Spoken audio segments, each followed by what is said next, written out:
তো বন্ধুরা, প্রতিদিনের মতো আজকেও সবাইকে শুভরাত্রি বলতে চলে এসেছি। এখন কি বাবা কি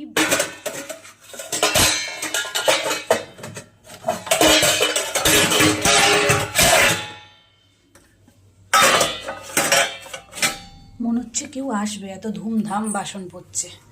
তো যাই হোক, যে আসার আসুক, তাই না? অতিথি হচ্ছে নারায়ণ। তো বন্ধুরা, এখন কি করছি বলো তো? এখন যেটা করছি সেটার ভিডিওটা আমি কালকে দেব। এখন তো অনেক রাত হয়ে গেছে, শুধু শুভরাত্রি জানাতে এসেছি। আর এই দেখো, এখানে হচ্ছে কতগুলো আলু সিদ্ধ করা।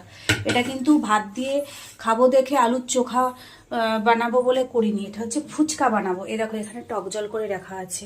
আর এখন ভাজা মশলা গুঁড়ো করব, এই যে কড়াই বসিয়ে দিয়েছি, করে আলুটা মাখবো, তারপর ফুচকা করব, করে খাবো। কারণ বড়